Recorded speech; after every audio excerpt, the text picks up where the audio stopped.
Everyone says September is for planting next year's garden. That's wrong. September is a planting month, and if you wait until it feels official, you've already missed half of what actually works. Here are 12 things to get in the ground this week, fastest to most urgent, and one of them will not wait for you. Number 1. Radishes. Skip whatever variety you grew in spring and go for a fast fall type. French breakfast or cherry belle both finish in about 24 to 28 days, which means a September planting is pulling actual radishes before October ends. Sow direct, half an inch deep, an inch apart, then thin to 2 inches once they sprout.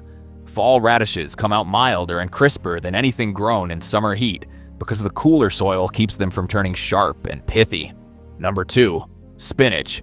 This is where fall planting genuinely beats spring. Look for tragopan or space, both ready in around 24 to 25 days. Both bred specifically to handle shortening days without bolting the way a spring crop does the moment it gets warm. Sow a 1/4 inch deep, keep the soil consistently damp for the first week until germination kicks in, then barely think about it again. Number 3. Lettuce.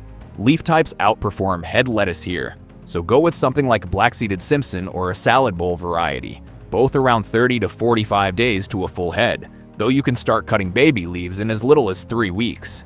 Direct sow, barely cover the seed. It needs light to germinate. Succession sow every 10 days through mid-September if your first frost is still a few weeks out. Number 4. Bok choy. Go with a baby type if you want speed. Ready in about 30 to 35 days, or let a full-size variety run to 45 or 60 for bigger heads. Sow a 1/4 inch deep, thin baby types to 4 inches apart, full size to a foot. It's one of the few brassicas that genuinely thrives on a tight fall timeline instead of just tolerating it. Number 5. Mustard greens. Fastest brassica on this entire list. Some varieties are pickable in as little as 21 days as baby greens, with full maturity closer to 40 to 45. Sow shallow, a 1/4 inch, thin to 6 inches, and expect a sharp, peppery bite that actually mellows once the weather cools further. Number 6.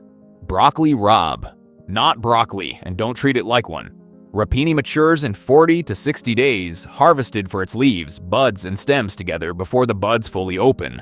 Sow a 1/4 inch deep, thin to 6 inches, and harvest the whole top of the plant at once rather than waiting for one giant head that never comes. Number 7. Turnips. Hakurei is the one worth naming specifically. Sweet, thin-skinned, ready in about 30 to 38 days. Eaten raw like a fruit rather than cooked like an old-fashioned turnip. Purple top white globe is the slower, storage-friendly option if you want something to last into winter instead. Sow half an inch deep, thin to 3 or 4 inches. Number 8. Arugula. About as fast and forgiving as it gets. Most varieties are ready in 30 to 40 days, though you can start cutting baby leaves well before that. Sow a 1/4 inch deep, thin to 6 inches, and expect the peppery bite to actually soften as the weather cools. The opposite of what happens to it in summer heat. Number 9. Swiss chard. Slower than most of this list, 50 to 60 days to full size, though baby leaves come in around 30 to 40. Bright Lights or Ford Hook Giant are both reliable choices. So half an inch deep, thin to a foot apart, and harvest outside in, taking the older outer leaves first so the center keeps producing for months instead of one single cut. Number 10. Carrots. Danvers is the reliable choice here. A straight, sweet, storage-friendly carrot that handles cooler fall soil well. Sow half an inch deep directly where they'll grow. Carrots hate being transplanted, and thin seedlings to about 2 inches apart once they're an inch tall.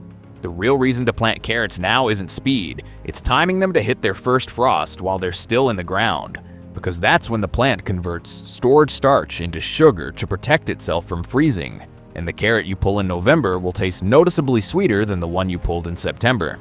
Number 11. Kale. Go with winter borer or red Russian if your seed rack has it, both genuinely improve after a frost instead of just tolerating one. Direct sow a 1/4 inch deep, thin to about a foot apart once true leaves show up, and don't panic the first time frost hits the leaves. That's not damage, that's the plant doing the exact same starch to sugar trick as the carrot, and the bitterness that puts people off kale in summer largely disappears once autumn cold has worked on it for a couple of weeks.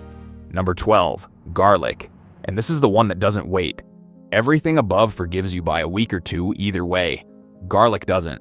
Go with a hardneck like Music or Chestnut Red if your winters get properly cold. Both need that cold exposure to actually split into a full head instead of staying a single undivided clove. Break the bulb apart right before planting. Keep the papery skin on each clove and push them root down about 2 inches deep, 6 inches apart. Miss this window. Plant in late October or November instead, and the clove either doesn't get enough chill weeks to divide properly or doesn't have time to root before the ground locks up for winter. Either way, next July you're not looking at a smaller harvest. You're looking at almost nothing, one small clove where a full head should have grown. That's the difference between garlic and everything else on this list. 11 of these crops have room for error, a week early, a week late, and they mostly still work. Garlic gives you exactly 1 shot a year, and this week is that shot for most of the country. So, to recap, radishes, spinach, and mustard greens for the fastest results. Bok choy, broccoli rabe, turnips, and arugula for a full second wave of quick harvests. Lettuce and Swiss chard for something that keeps producing for months. Carrots and kale for a flavor upgrade you only get by leaving them through frost. And garlic planted this week, not next month, not whenever you get around to it. A few quick answers before you go outside. Is it too late if your first frost is only a few weeks away? For radishes, spinach, mustard, arugula, and bok choy, no, they're built for exactly this window. For carrots, kale, chard, and turnips, still, yes, they'll mature right into the cold. For garlic, check your average first frost date and count backwards 6 weeks. If you're inside that window, plant now. Do these need different care than a spring crop?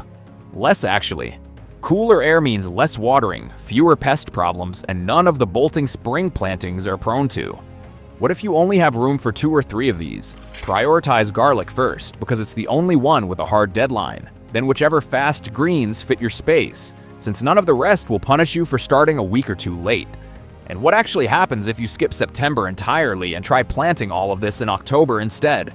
For the fast greens, radishes, spinach, mustard, arugula, bok choy, you'll likely still get a harvest, just a smaller one, since fewer daylight hours means slower growth even if the seeds still germinate fine.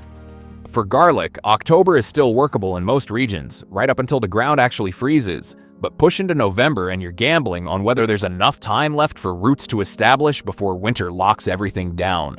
Most of the country treats September like the end of the season, packing away tools and telling themselves next year will be different. It isn't the end of anything. It's the last real window of the year to get any of this in the ground, and the gap between the gardeners who know that and the ones who don't usually comes down to 12 plants, 1 week, and whether they actually walked outside instead of waiting for spring to feel like the only option worth taking seriously. So tell me, which one are you planting first this week? And if you've grown garlic before, did you get it in on time, or did you find out the hard way what happens when you don't? Drop it in the comments.